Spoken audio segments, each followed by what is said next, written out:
Welcome to The Design Show, weekly news and inspiration from the design community. My name is Ryan Warren, thank you so much for joining us. This is our very first episode. This is a brand new project for us. We've never done anything like this before. I've never even been on camera before. I am petrified. We are really looking forward to hopefully building this over time, so please tell us in the comments or tweet me and let me know any feedback you might have that we can do to make the show bigger and better. Let's just jump straight into it. First up this week, 36 Days of Type is back for another round of the alphabet. Go and check out their Instagram profile. They invite designers, illustrators, and artists to create a letter or a number every day for 36 days. There are some crazy good submissions for this, and it has been amazing to just see creative ideas to create letter shapes, some crazy animations. It's definitely worth going and checking out. Highly recommend it. Second piece of news that's caught me this week has been the Expedia rebrand. Pentagram have helped Expedia Inc. become Expedia Group. I just don't get this one.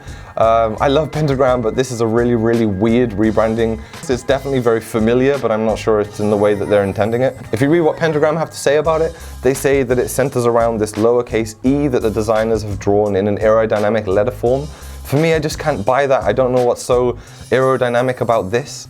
If you look at it though, when it rolls out into the subgroups, then it starts to make a little bit more sense. When it's used in sentence case, and it's used in conjunction with a load of other visuals, then fair enough, it starts to look okay, and you can kind of see how it's going to grow a load of brand equity over time. Go and check it out on Brand New. There's a huge review of it on there that is really fun to read through some of the people's comments. Also, if you just search Twitter, you'll get some brilliant comments such as this one, which I just think is so funny that they're breaking things down into customer service and so on. It's just a really fun rebrand to go and read about. So I would definitely go and check that out if you have some time for it. Next up is Creative South, the event in Atlanta, Georgia. Columbus, Georgia? Atlanta. It's in Georgia. It's definitely Columbus, Georgia, right?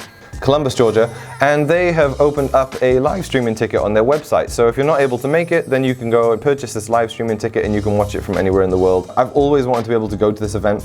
It seems really cool. People on Twitter every year talk about it like this is the greatest place they've ever been. It's on the 12th to the 14th of April. I'm really looking forward to that. I definitely will be tuning in and watching a lot of those talks. Okay, that's it for the news. Now on to some features. Under the Radar is the part of the show where we want to find some really great designers who are flying a little bit underneath the social media radar and hopefully get more people to go and look at their work.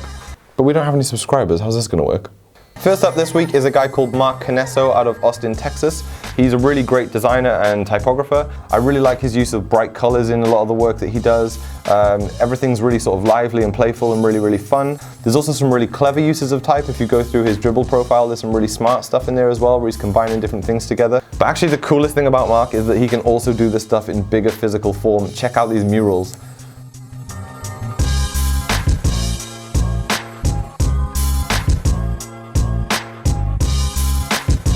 Next up is a guy called Matthieu from France. He does have a little bit more of a following, but I thought these animal illustrations are really cool, all made of gradients. The ones on the dark backgrounds for me work especially well. And if you head over to his Dribble profile, you can see like the full range. He's got loads of them on there. I think they work really well. Definitely worth going and having a look at.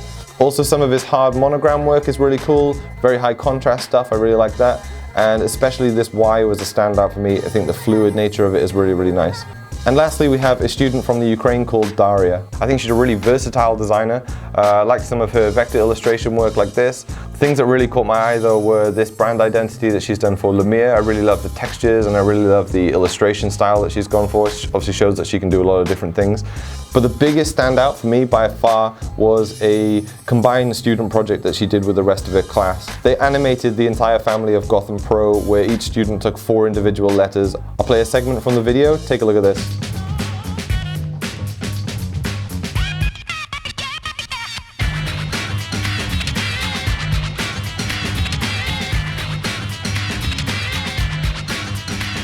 Thank you so much for watching the first episode. We really do want to make this bigger and better, so any topics you think we should cover or feedback for the show, then please just tweet me or write it in the comments. But for now, please subscribe, share the video if you liked it. Everything that we've talked about will be linked down below, and we'll see you next week.